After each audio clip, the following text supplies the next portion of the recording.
Today, I'm very pleased to introduce Dr. Hannah Frank as our speaker. Dr. Frank will be speaking on making implementation strategies more efficient, how assessing implementation mechanisms can help. And I will tell you that this is a really important part of implementation science right now. So it's great that we are learning from someone who is really immersed in this area. So Dr. Frank is an assistant professor and associate director of the Implementation Science Core in the Department of Psychiatry and Human Behavior at the Alpert Medical School of Brown University. She received her PhD in clinical psychology from Temple University and completed her residency training and T32 postdoctoral fellowship at Brown. She's an implementation scientist, obviously, and a licensed clinical psychologist with clinical expertise in exposure therapy for anxiety disorders and obsessive compulsive disorder.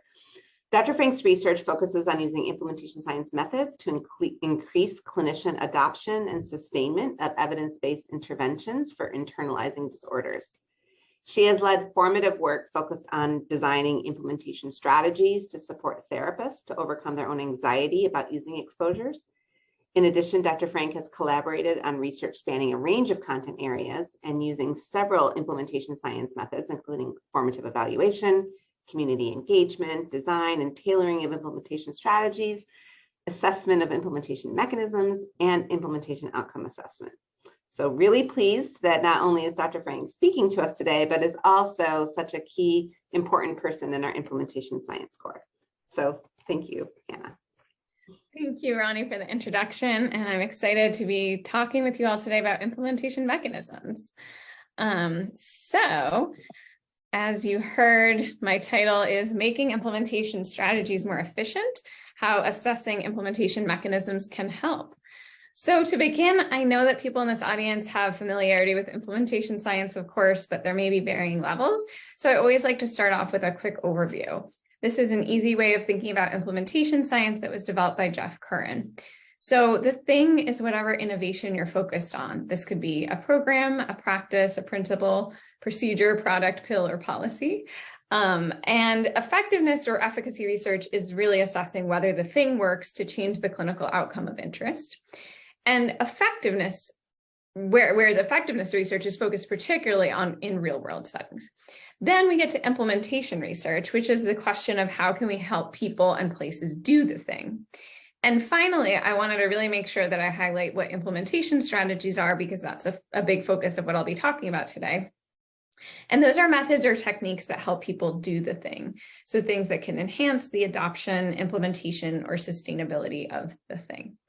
So with that all in mind, what is an implementation mechanism?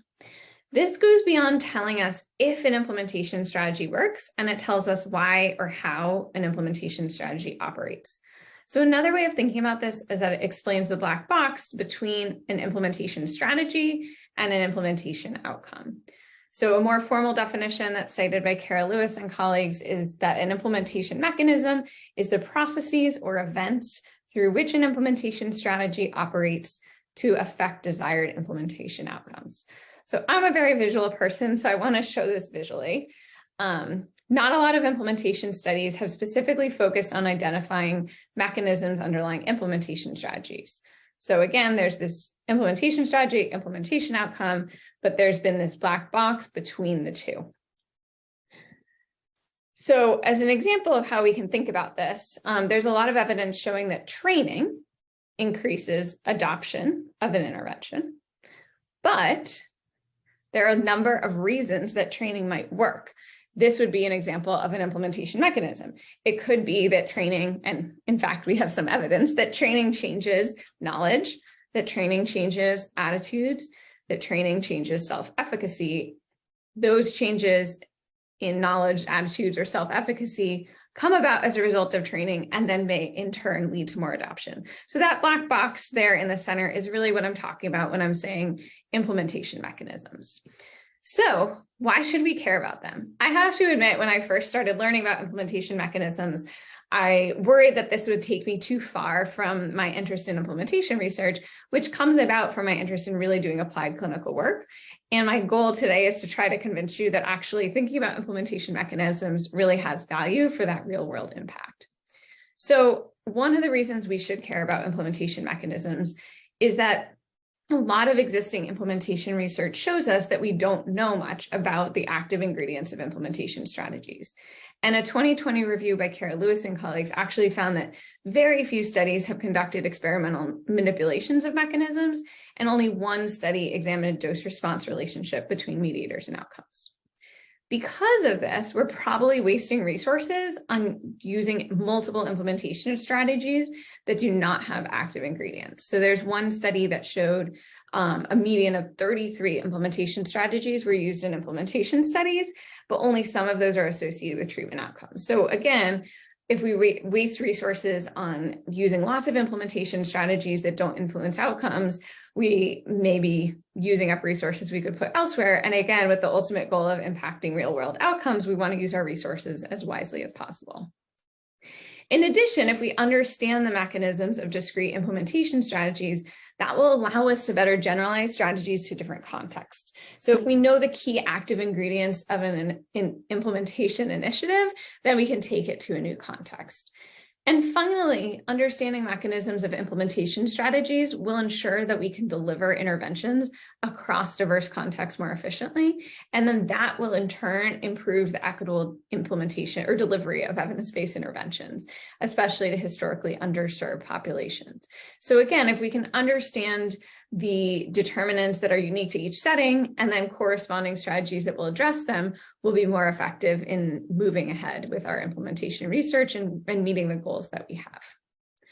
So I'm going to talk about 3 ways of assessing implementation mechanisms. First, I will talk briefly about qualitatively assessing implementation mechanisms with community partners. And this is where, again, I really want to highlight the practical utility of thinking about mechanisms and how it can be a meaningful conversation for many partners and not just an academic exercise. Then I'll spend the majority of the talk today focusing on this precision implementation approach to assessing mechanisms. And finally, I'll briefly talk about the role of causal pathway diagrams in mechanism assessment. So to begin, let's talk about how to assess mechanisms qualitatively. So for the sake of time, I'm not going to go into detail about the exact qualitative methods that you might use for this, but I want to provide an example of one way that I assess mechanisms related to sustainment with community mental health therapists. So again, the reason I really wanted to highlight this is that it can sound like a daunting and overly technical process, but it's really just a conversation about what does or doesn't work. So this conversation happened at the end of an implementation study that involved training community mental health therapists in exposure therapy. And I asked them about barriers to sustained exposure use. So they identified several barriers, which you can see examples listed here. And then I asked about potential solutions to these barriers or strategies, or implementation strategies. Then I asked what problem these strategies would address, which again, you'll see that I've labeled potential mechanism. So you can see that I have 3 different examples here, but just to highlight one in more detail. So I asked clinicians, what are barriers to sustaining your use of exposure therapy? They said they were worried they wouldn't be able to generate exposure ideas as well after the study. I asked how they would address that, and they all decided that a peer consultation group would likely help with this. So again, you'll notice that I actually went in a slightly different order for this example than the columns. You can start with any column that you want and inquire about that, and then talk about the linkages between them. So for example, maybe you start with your end goal, you ask what's going to get in the way as a potential mechanism, you ask what could help address that barrier, and that's a potential strategy. So again, this idea of a peer consultation group is something that was truly generated by the therapist and not by me. So in other words, they identified that a strategy of a peer consultation group would help sustain the use of exposure via the mechanism of generating exposure ideas collaboratively. So again, I provided a few other examples here just so you could see. This is really a conversation. It's really just thinking about what works and why and asking those questions explicitly. And that can help us understand some of these pathways that we can draw and then test experimentally. So again, just a brief introduction to that, something we could talk about in more detail, but I want to make sure we talk about this precision implementation approach to mechanism testing as well, which will give you some concrete steps in terms of how you can think about testing and assessing mechanisms. So this is all covered, and I have a list of references at the end. This is a paper that recently came out with some of my colleagues here at Brown, focused on, again, what we label the precision implementation approach to mechanism testing. So if you want to read more about this, I have a citation for this later in the slides. But I'm going to talk about 3 things. So first, I'm going to provide some brief background on experimental therapeutics, also referred to as experimental medicine. Then I'm going to talk through, like I said, some steps for precision implementation mechanism testing. It's always helpful to have some steps to walk you through exactly what to do if you're interested in trying something. And then finally, I'll conclude with an example study series so that you can see an application of what I'm talking about. And so it's not as abstract as it may initially sound. So again, experimental therapeutics. This is also known as experimental medicine. It's a set of principles that has been advanced by the NIH Science of Behavior Change and by the NIMH to study mechanisms. Originally, experimental therapeutics was applied to biological and psychosocial interventions. So for example, the study of psychotropic medications. And recently it has been, again, moved along the translational spectrum to more psychosocial research and has the potential to be applied to implementation science as well, which of course is what I'm going to talk about today. So a couple of key terms. First, targets. A target is something that's defined a priori to allow for an experimental manipulation to precisely test a hypothesized mechanism. So in other words, as it says on the slide here, this is something that you can change, that can be engaged by an intervention, and then it can also lead to a change in your outcome of interest. So it is that mechanism, right? It's basically another word for mechanism. And targets can span a wide range of constructs. Again, a lot of experimental therapeutics research has been biological. Targets can be biological. They can also be cognitive, behavioral, social, interpersonal. They can span a wide range of constructs. The second key term is target engagement. Target engagement is when an intervention leads to a change in the target. In other words, this is when an intervention or an implementation strategy activates a mechanism. So in the examples I provided previously, for example, if a group of community mental health therapists do peer supervision, that might engage the target of helping them generate exposure ideas, which might in turn help them sustain their use of exposure. Oops. Okay, so rather than focusing on whether an intervention, or meaning an implementation strategy or a treatment, leads to a change in our outcome, experimental therapeutics requires first identifying your target and assessing, does your implementation strategy lead to a change in your target? So that's that orange box on the screen here. So your first set of tests is really just understanding, you pick a target, you pick a strategy that you think is going to engage that target, and you just test, does my strategy lead to a change in the target? And now, we would expect a pretty big effect size here. And so when we're doing this initial test, which I'll talk more about in a minute, we would really expect that if this is the right target and the right implementation strategy match, that you would see a pretty big effect size when you use your implementation strategy and see if it moves the target.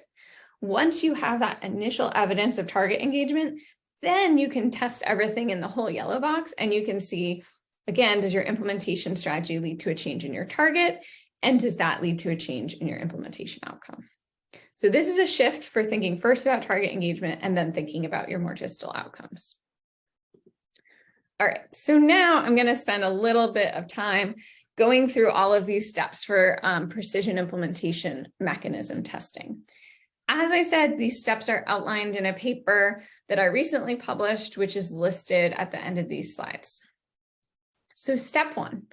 Identify your target. So again, going back to this picture, target is that thing that you're going to try to change with your implementation strategy that you expect will lead to a change in your implementation outcomes.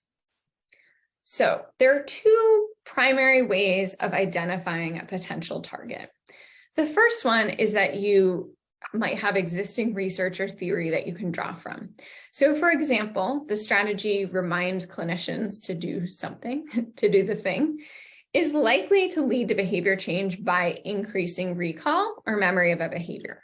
So in that case, the target is clinician memory, right? So if you think about, again, if you think about that, you are realizing that people are forgetting to do the intervention all the time, your target might be target clinician memory, so they remember to do it. If you really have no idea based on theory or existing research, you could also conduct a formative evaluation and conduct formative research to identify what mechanisms might be relevant to test. So that's where you might do something like what I described earlier when I talked with community mental health clinicians about what are some of the ways that we could support your sustained use of the intervention, right? So you can also do formative research in that way, or you could do a combination. But ideally, targets should be robust, they should have a strong empirical basis, and they should have some evidence of being linked to outcomes. So you're really, before you're proceeding with all of this testing, you're picking something that is likely to lead to meaningful change. So and the other thing I'll say about this is that, as you'll notice with this precision implementation approach, we're really talking about one mechanism at a time because each pathway is testing one mechanism.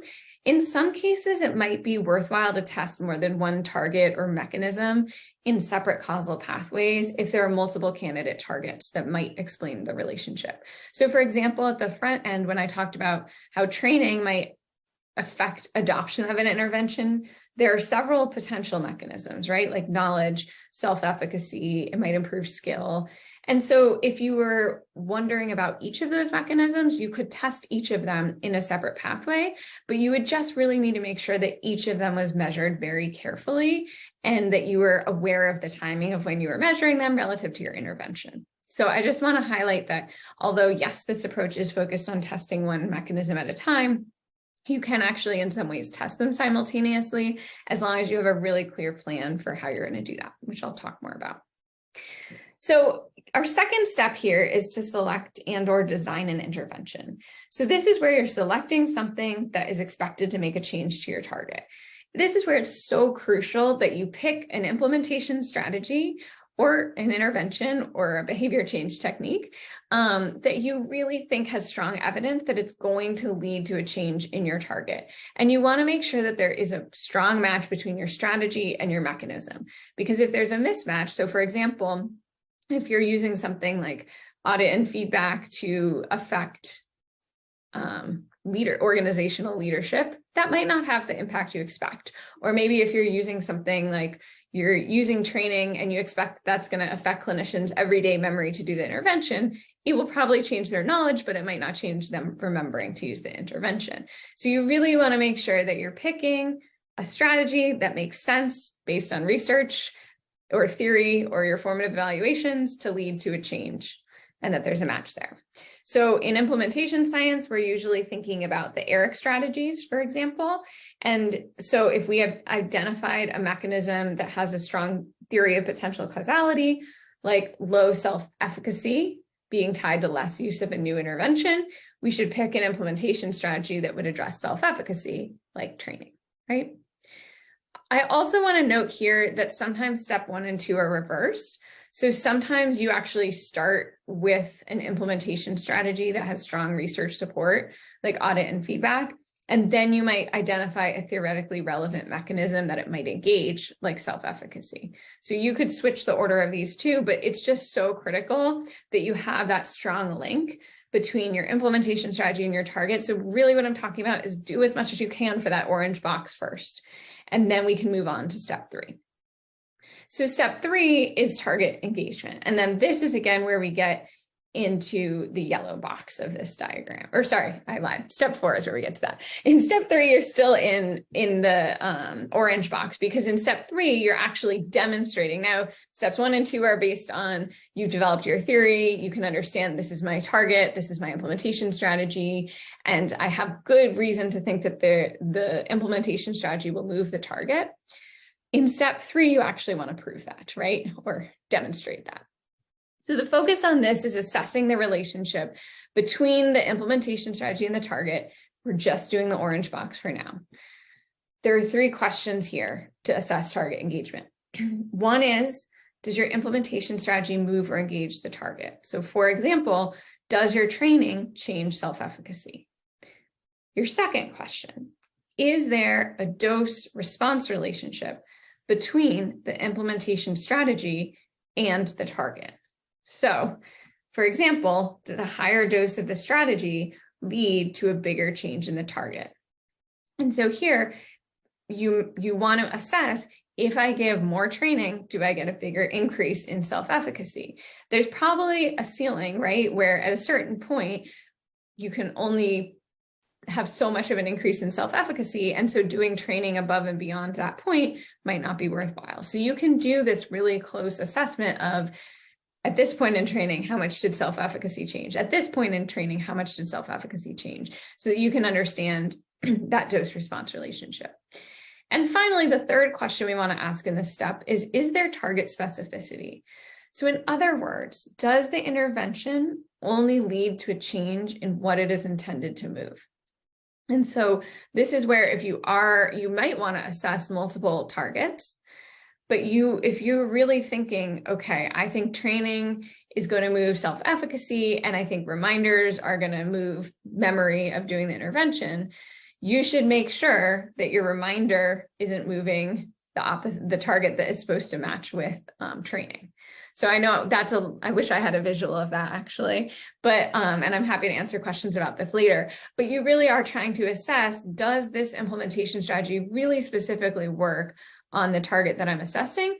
Or maybe it works on other targets as well, but you want to assess that as part of your understanding of, and with this precision approach. Now, I also want to highlight, and I'll show a case series to demonstrate this, but this can be done with really small samples. So this is all work that, ideally is grant-funded work and is done in a small sample so that you can do all of this front-end work before proceeding with a larger trial and ensuring that you have the right targets and the right mechanisms engaged with your approach.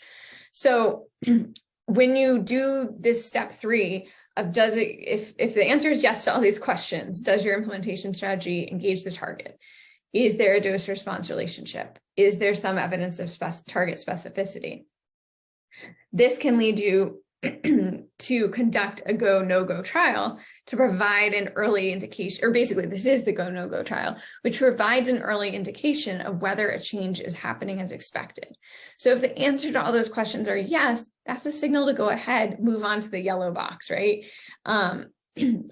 If your answer is yes, you can start to think about the bigger picture, making sure that then again, the target leads to a change in the implementation outcome. If your answer is no to these questions, so for example, certainly if your strategy does not engage the target, or if, for example, there is no evidence of a dose response relationship, that's a sign of a no-go, which means you might need to refine your strategy. You might need to reevaluate the hypothesized link between the strategy, target, and outcome. And again, the idea of all of this is that you can do a smaller scale go, no-go trial of assessing the target and the relationship between your strategy and target. And then once you know if that's actually basically behaving as expected, that would mean proceed with a fully powered trial. So in step 4, this would only happen if you get a go from step 3. And this is where we finally confirm that the relationship between the target and the strategy and the target is robust and consistent. And we can start to finally assess whether the implementation strategy exerts a specific and dose contingent effect on the target and whether that drives a change in the outcome. So again, this is when we can start to test everything in the yellow box. So just to really quickly, I know I just threw a lot of information at you, and this is where it starts to sound really technical. And so that's why in a moment, I'm going to provide an example study series. But really what this is talking about is steps 1 and 2 are part of your formative work, where you're saying, what is the thing that we think needs to change? What is a way that what is a strategy we can use to change it? And can we actually demonstrate that the thing that we're going to use, the implementation strategy we're going to use, is going to lead to change in the way we expect? If so, that lets you proceed with a lot more confidence with your actual strategy testing in a fully powered trial. Okay. So let me talk through this example study series to try and make this a little bit more concrete.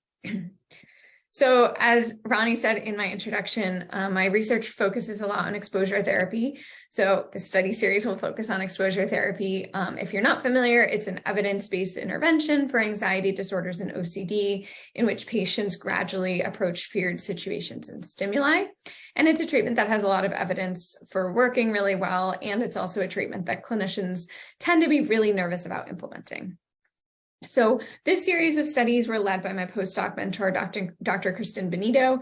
And again, this case example is also outlined in that article that is in the reference list. So, excuse me. So if you want to read more there, it will summarize this, but I will try and give you a quick snapshot verbally. Okay, so study 1 corresponds to step 1. So going back, step 1 is identify your target. So in this study, we really focused on identifying a target, and specifically we wanted to figure out what are things that therapists can do that will affect treatment outcomes for exposure therapy. So for this study, we looked at in-session behavior of clinical trial therapists who provided CBT in 3 large clinical efficacy studies for pediatric OCD. So if you're familiar, it was the POTS studies. And basically, we did really detailed microanalytic coding of these therapy tapes from clinical trials, and we found that provider behavior in session had an effect on outcomes. So specifically, we found that provider behaviors that increased or maintained patient anxiety during exposure led to better outcomes, and behaviors that decreased anxiety during exposure worsened outcomes. So this provided preliminary evidence that provider behavior might be a relevant target for changing treatment outcomes.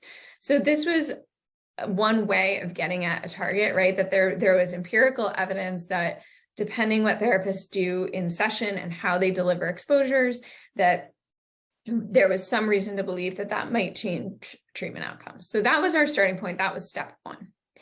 Then in step 2, this corresponds to, study 2 corresponds to steps 2 and 3. So we did both steps 2 and 3 within one study.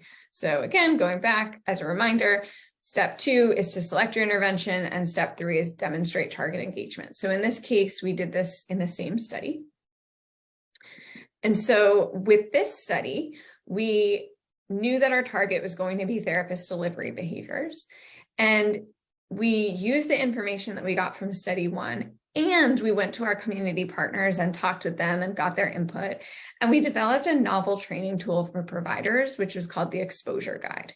So the Exposure Guide is a principle-based, user-friendly training tool that can be completed in less than 5 minutes, and it helps providers understand the function of their own behavior during delivery. So just to be really concrete about this, for example, if somebody was doing an exposure to a spider, or say they were doing an exposure to a fake plastic spider, and what we found in study 1 was that when therapists said to the client, like, make sure you keep looking at it, or they made comments like, oh, look how real that spider looks. Those kind of comments that kept the client engaged were likely to lead to better treatment outcomes, as opposed to comments that were more along the lines of like, oh, it doesn't even look real. There's no way it can hurt you. It's fine to look away if you need to, right? Which intuitively, if you've ever done exposure therapy, makes sense. But we did have the research data to back that up. And so that was the target we're trying to change. We have some reason to believe that by changing those delivery behaviors, we'd lead to better outcomes. So step 2, study 2, we developed this exposure guide. The exposure guide is this less than 5-minute tool that helps providers understand how is my behavior affecting my client's anxiety.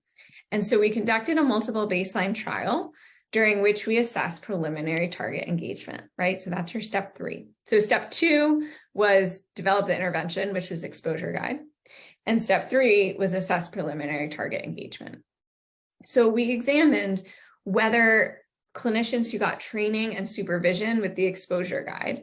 Now, the exposure guide basically asked the therapist to reflect on, did I do things to increase anxiety for my client? Did I do things to decrease anxiety for my client? It's basically a some, none, or a little bit, or some, none, or a lot rather, rating of those behaviors. We assessed for clinicians who got that exposure guide as part of training and supervision versus did they then meet clinical trial benchmarks for in-session delivery behavior. So basically, clinicians initially got training as usual, then we added in the exposure guide, and what we found is they only met those clinical trial benchmarks for in-session delivery behavior after they got the exposure guide. So what that showed us is that our implementation strategy, which was a specific training strategy, led to a change in the therapist delivery behaviors. It led to therapists meeting the benchmarks for how many anxiety increasing behaviors happened. Then finally, we conducted study 3. This corresponds to step 4 of the experimental therapeutics approach or precision implementation approach. And this is where we confirmed target engagement. So in this study, we conducted a cluster randomized trial in which 16 community therapists were trained to deliver exposure therapy. Half of them were randomized to receive the exposure guide as part of their training, and the other half got training as usual.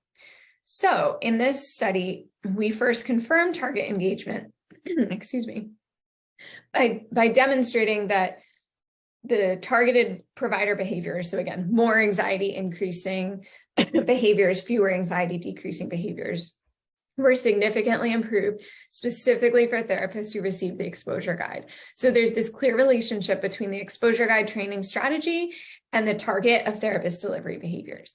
We also looked at treatment outcomes and found that there was an initial signal of higher treatment response among patients treated by therapists who got that exposure guide training. So this suggests initially, and we're going to test this hopefully in the next trial on an even larger scale, it suggests that engaging the target, so changing those therapist delivery behaviors, led to better outcomes. So this is just one example of how we walked through all the steps with a series of studies. Now, the other thing I just want to highlight here is that you can always zoom in or zoom out to the appropriate level of detail. So for instance, if we were interested in understanding the mechanism of change between therapist training and therapist delivery behaviors, we could have created a whole separate diagram where therapist training is still the implementation strategy, but maybe the outcome we care about is therapist delivery behaviors. And we could zoom in and focus on a target like knowledge or self-efficacy, right? In this case, we wanted our outcome to be treatment outcomes. So our target was at that broader level. So that can be a little confusing to wrap your head around. So if people have specific questions about that at the end, I'm happy to talk through it. But I think it's just always important to identify that there are a million different configurations. Again, I could have made therapist delivery behaviors my goal, my implementation outcome, and I could have made therapist training still my strategy, but I may have wanted to make sure that the kind of training I did led to a change in, say, self-efficacy that could then lead to a change in therapist delivery behaviors. So you really just need to specify at the front end what level of detail you're going to focus on, and then design your studies accordingly. And this is, of course, informed by the research literature as well as by any formative work that you might do. So just to, again, try to make this a little more concrete, I really want to just emphasize again and again that I know at the front end, this can sound really complex. And then when you actually do it in a practical way, it actually starts to be quite intuitive. And so I'm hoping that some of these other examples can highlight that. So this first row is the example that I just talked about. But you might try to make change at an organizational level. So your target might be implementation leadership, and your strategy might be coaching calls. And so to demonstrate that there's a relationship between coaching calls leading to a change in implementation leadership, you could assess that, for example, with a multiple baseline design. And then your target engagement would be testing, did coaching calls lead to a change in implementation leadership? That's your target, like confirming your target engagement. And then you would look at your more distal outcome of something like fidelity, right? Another example at a patient or consumer level, perhaps, and again, maybe in this case, you start with step 2 and you say, I really want to understand more about the role of key opinion leaders. And I want to see if key opinion leaders can lead to a change in patient treatment-seeking behavior. This is actually quite relevant to Margaret Crane's dissertation work. So she will be speaking in an upcoming one, a little plug for that. And she can talk to this exact question a little bit more. But let's say that you have a key opinion, your key opinion leader is the target that the intervention you're really interested in, and you want to see your key opinion leaders lead to a change in treatment-seeking behavior. You'll want to identify, well, what is the target? How do we expect that to work?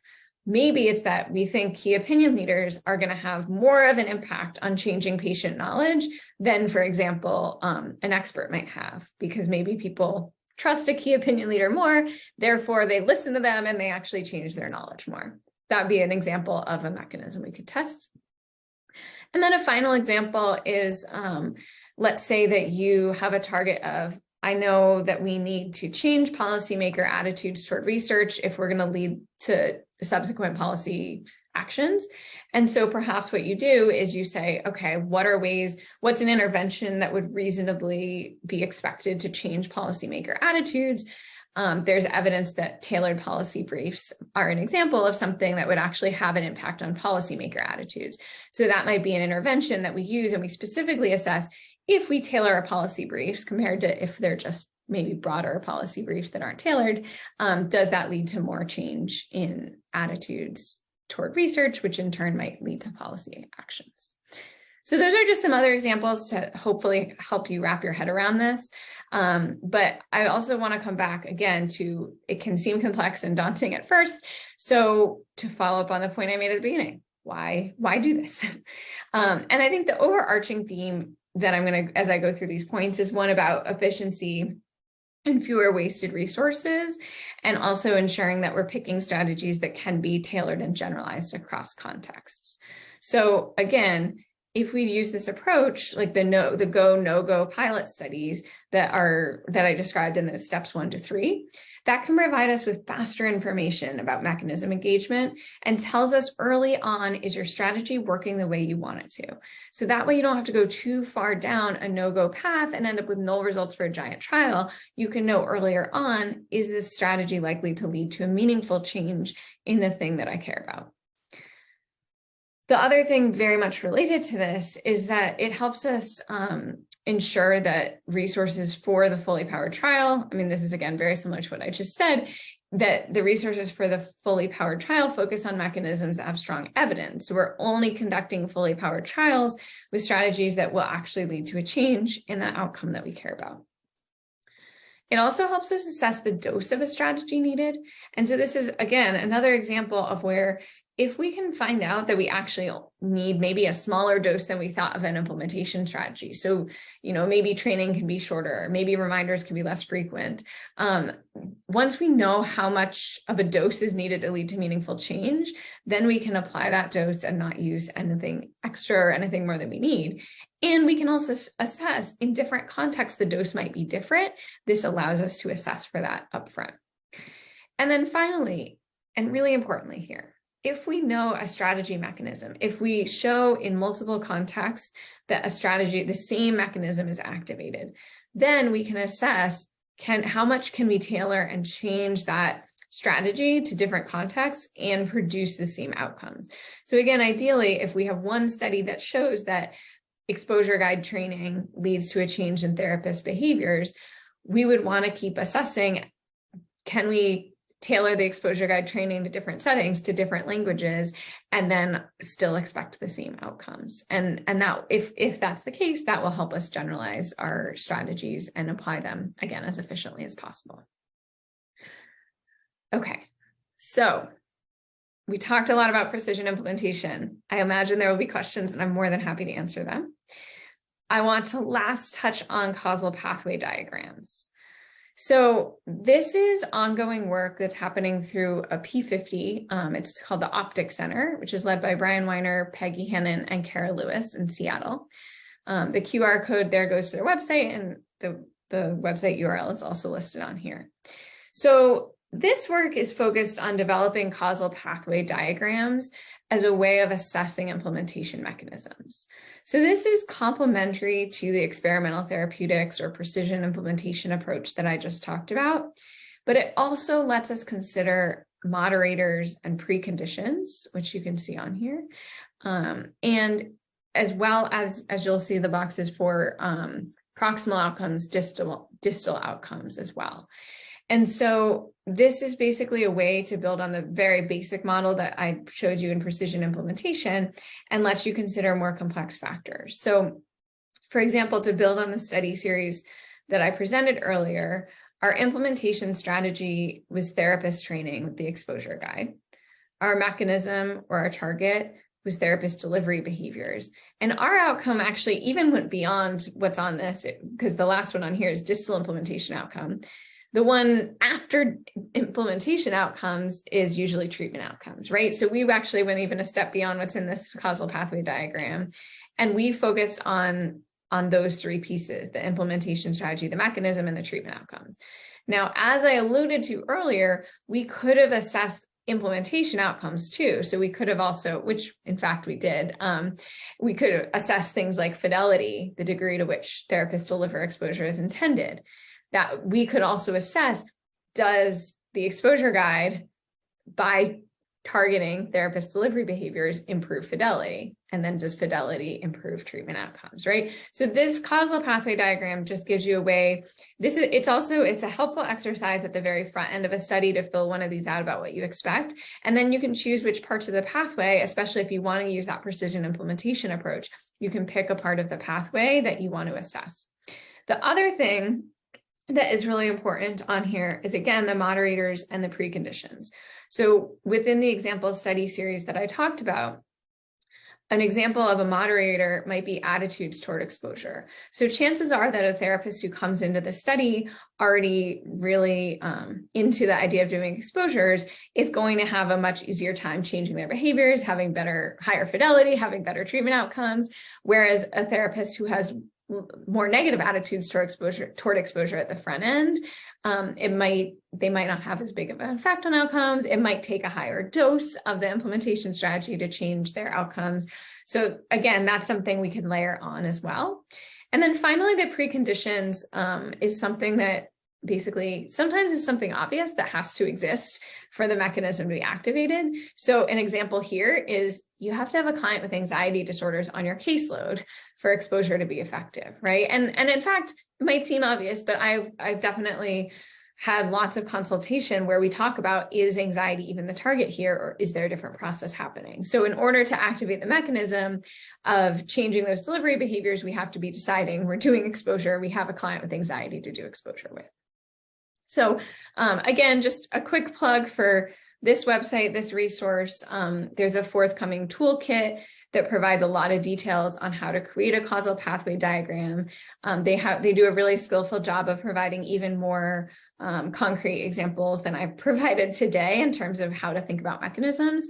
And so I highly recommend checking that out if you are interested. So this work and these concepts were very much the result of team efforts, and there are a few people I need to give a special shout out to, though there are many more people who are involved in bringing this to fruition. So as I said, Kristen Benito was my postdoc mentor and led all of those studies from the study series, and the Pediatric Anxiety Research Center team collaborated with me on this paper.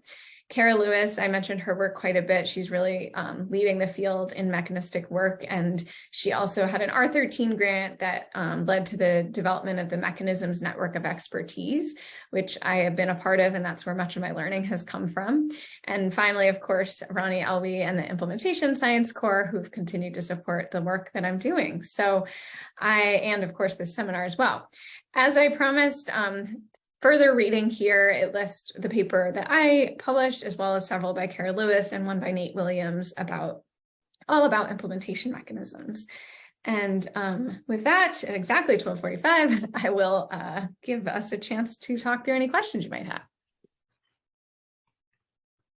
Hannah, that was fantastic. Thank you so much for a very comprehensive overview of implementation mechanisms. And we have many questions. I actually think, if you don't mind, if you could go back, so I'll start with questions related to precision implementation. Sure. Maybe you want to go back to that, the step slide. Yes. Just because I think it might help when we go through, yeah, right there. So I'm going to ask some questions that are kind of like they kind of go together. Yes. So the first is, so when you look at this, what is the role of fidelity in the third step? So it depends what your target is. Fidelity could definitely be your, let me actually go to this. Oops. Here. So fidelity could definitely be your implementation outcome, in which case in the third step, you're not necessarily looking at your implementation outcome yet, right? Because maybe if your implementation outcome is fidelity, you're trying to figure out what is the thing that needs to change to improve fidelity. However, you could also say fidelity is the target to lead to treatment outcomes that are better, right? So this is like that zooming in, zooming out thing that I talked about is it's kind of like it depends, which I know is not always a satisfying answer. So sorry, just to interrupt you. The person says fidelity in terms of target engagement. Does that matter? I'm not sure that I understand. Okay. So fidelity. We can also get in touch with the person directly. Don't worry. Yes, we certainly can. I mean, I guess if I'm understanding correctly, like whether target engagement happens with fidelity, is that maybe if that's the question? I mean, if that is the question, then you're always measuring your target as tightly as possible. So you need to make sure that you have really strong measurement here. Okay. Thank you. Sorry, we're going in real time here. And so another related part of that question is how much change is suggested, suggests that you can move from the third to the fourth step? Great question. So you should decide a priori, and you can decide that based on either like an effect size that you're looking for, or you can decide on a benchmark. So in the study series I gave, we had a clinical trial benchmark. And so if they met that benchmark in terms of how much change they had, in terms of how many anxiety increasing and anxiety decreasing behaviors they were doing, if they met that benchmark, that meant that we had target engagement. So you either pick a benchmark or you pick an effect size a priori, and you base it on that. And then a third part of this question is, so how do you look at these steps 1 to 3 in a complex system compared to a simple system? Are there recommendations for using the ERIC strategies in complex systems? Yeah, that's a great question. So I think one of the things that can initially seem challenging about this is that if you really are assessing one mechanism at a time, that might not be feasible in a more complex system. And so what you'd really want to think about is that you would probably be doing that stacking of testing multiple potential pathways at once in a complex system. And really what this all comes down to is measurement, right? You want to be measuring all of the things that you think are, I mean, you obviously want to measure your target really carefully. You want to measure the dose of your strategy carefully, but you really want to be thinking about timing your measurement. So what are the things you can control? You can control when you deliver the strategy, when you time your measurement, when you measure your target engagement, right? And if you think there are multiple potential targets, you can measure each of those targets when you expect them to change. So for example, if your training is your strategy, you would probably expect knowledge to change right after, right? So you'd want to measure that close in time. And so in a complex system, there's going to be a lot more noise. And so measure as much as you can, and just know the things you can control are the assessment and the measurement of the things you're trying to change, and you expect that other things are going to vary. So later you can assess those things as moderators. So hopefully that's helpful, but feel free to add follow-up questions about that. Yeah, no, that's good. Another question is, can you speak to target specificity when your target is transdiagnostic in nature? That's interesting. So I think the thing about target specificity, and I was thinking about this actually even as I was talking about it, is that most of the time we do want target specificity in the sense that, like, even if it's something that's transdiagnostic, we want to pick a target that's also transdiagnostic, and know that maybe for different, I wish I had a concrete example to talk this through, but that maybe like for different disorders, the level of change might be slightly different, right? But ideally, you're picking a target that is also can be assessed transdiagnostically, you would expect would change. I think the other thing with target specificity is that there are, like, I talked about how in a go, no-go trial, you do want to have that target specificity. And you also might find that if you're stacking multiple strategies, there may be multiple strategies that lead to a change in the same target, if that makes sense.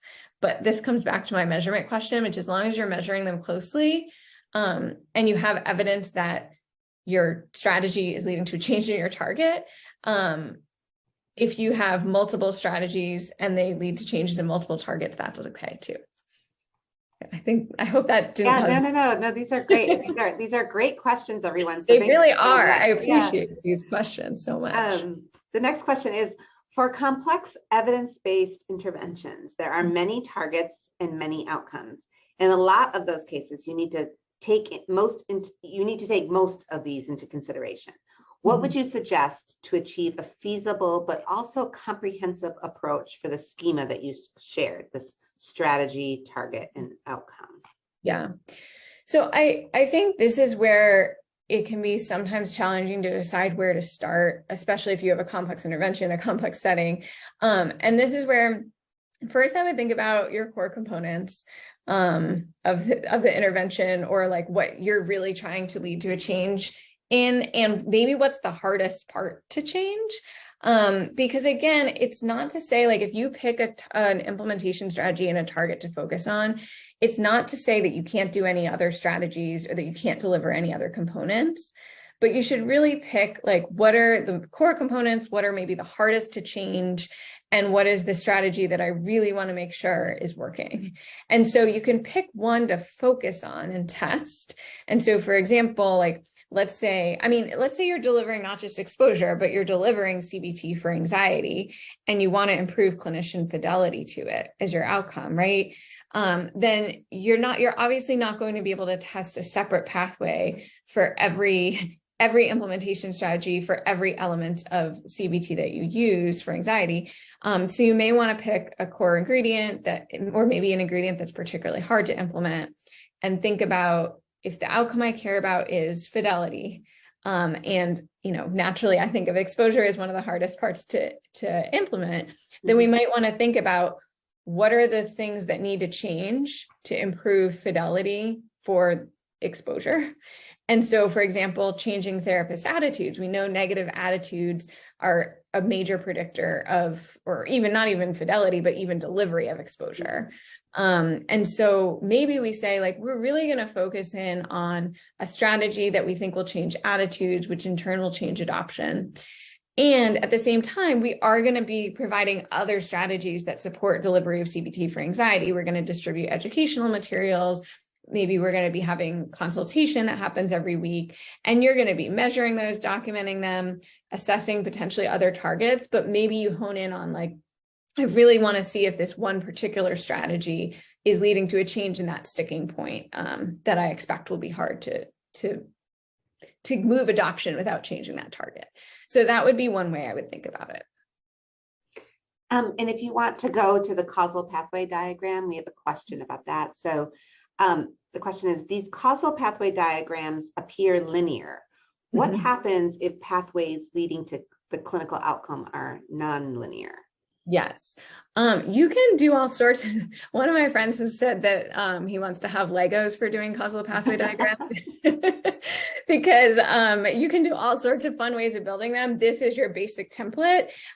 They can turn into circles, and you can stack them, and you can make them come back to each other. So this is definitely, like, I like using this template one for thinking through, oh, what are my mechanisms? What are the things? And then if you do really want to get fancy with it, you can stack as many, you can circle them, you can change them as much as you want. This is just your starting template, your starter kit, if you will.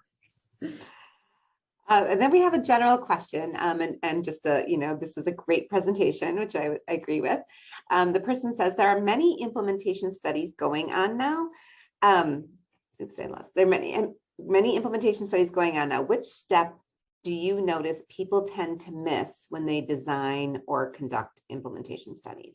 Yeah, that's a great question. I mean, obviously, I'm biased to think about mechanisms here, but I do think it's that there are so many implementation strategies that most studies do require a lot of them. But I think really thinking about that match between, and I actually am going to share the causal pathway diagram again.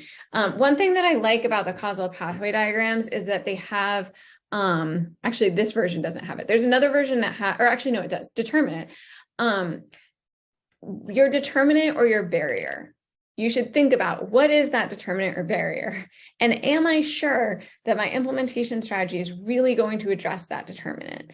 And so I had gone to a talk where we had some examples of this. If you think through like failed implementation projects where an implementation strategy didn't lead to a change, it's almost definitely because there was a mismatch between your strategy and your determinant. So for example, again, maybe the real issue is that people are just not remembering to do the thing. And your implementation strategies are all focused on training and support and consultation. And at the end of the day, nobody's remembering to do it. Then you have a mismatch, right? And so I think this is why like sitting down and talking through with your team, whether or not you use the precision implementation approach or not, but being really thoughtful, talking with your community partners, talking with your collaborators, how can we ensure that the strategies we're designing fit with the problem we're trying to address? I think we'll have a lot more success with our implementation studies. That is a perfect example or description of how we can correct the problems that we've been doing over and over again in our projects. And there are a couple more questions, Hannah, but I'm just going to encourage people to email you directly. Yes, so hannah_frank@brown.edu. And please ask Hannah your questions. And as mentioned here in the chat, the recording will be up soon by the end of today. And we have a survey for you to complete when you close your browser or you close your Zoom. So please do that because that really helps us. We will be back on November 22nd. We have a couple weeks off. Next week is a Brown holiday, and then the following session for November 15th has been rescheduled for December 13th. So these are our next 4 sessions. There's a different Zoom link or registration link to register for these. So please go to advance-CTR.org to be able to do that. We look forward to seeing you. Note the November 22nd seminar is a special one that we are co-hosting with the Rhode Island COBRI for injury control. And we're really excited to have that collaboration to sponsor Eva Woodward on this really critical talk on improving equity in implementation science. So this is specific to harm reduction and injury prevention, but you can take the tools for these and use them in any of your implementation projects. So thank you. And thank you so much, Hannah, for your presentation. And thanks to everyone for being here. Take care. Yeah, thank you. Bye.